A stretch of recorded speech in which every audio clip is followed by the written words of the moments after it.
inconsequential. Happenstance turns of phrase or whatever happened to come to mind. But it turns out that intuition is wrong. Very wrong. The word that changed the world. In the 1940s, one word was enough to change the world.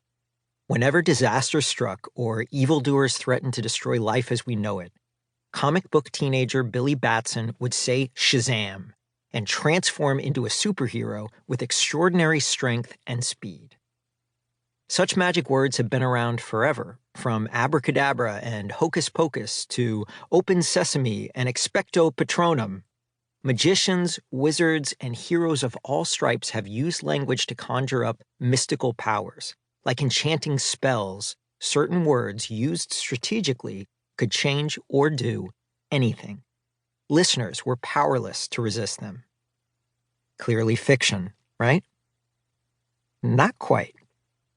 In the late 1970s, researchers from Harvard University approached people using a copy machine in the library at the City University of New York and asked them for a favor. New York is known for its vibrant culture, tasty food, and diverse melting pot of people, but friendliness? Not so much. New Yorkers are known for talking fast, working hard, and always being in a rush. So getting them to inconvenience themselves to help a stranger would be difficult, to say the least. The researchers were interested in what drives persuasion. A member of the team would wait at a table in the library for someone to start making copies. When the would-be copier placed material on the machine, the team member would intervene. They would walk over to the innocent bystander, interrupt what that person was doing, and ask to cut in front and use the machine. The researchers tried different approaches. For some people, they made a direct request. "Excuse me, I have 5 pages. May I use the Xerox machine?" For others, they added the word because, as in, "Excuse me, I have 5 pages. May I use the Xerox machine because I'm in a rush?" The two approaches were almost identical.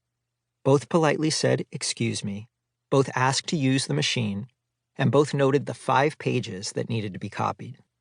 The imposition was the same as well. In both cases, the would-be copier had to stop what they're doing, take their material off the copier, and twiddle their thumbs while someone else went ahead of them. But the two approaches, while similar, had vastly different effects. Adding the word because boosted the number of people who let the researchers skip the line by over 50%. A 50% increase in persuasion due to just one word is huge, astronomical even. But to be fair, one could argue that the two approaches differed in more than just one word. After all, the approach that included the word because didn't just add that word, it also added a reason for the request. In other words, that the requester was in a rush. So rather than because driving persuasion, maybe people were more likely to say yes because the reason for the request was really good. The requester said they were in a rush and the innocent bystander wasn't, so maybe they said yes just to be polite or helpful. But that wasn't it, because the researchers also tried one more approach. For a third set of people, rather than giving a valid reason, the requester gave a meaningless one. "Excuse me, I have 5 pages. May I use the Xerox machine because I have to make copies?" That time, the requester's reason didn't add any new information. After all, by asking to use the copier, it was already clear that the requester needed to make copies. So tacking on that one word because shouldn't have mattered. If giving a valid reason was what boosted persuasion, then saying they needed to use the machine because they needed to make copies shouldn't have helped. In fact, given that the reason was meaningless, it might even reduce persuasion, making people less likely to agree. But that's not what happened. Rather than decreasing persuasion, including a meaningless reason actually increased it, just as much as the valid reason did. Persuasion wasn't driven by the reason itself. It was driven by the power of the word that came before it. Because. The copy machine study is just one example of the power of magic words.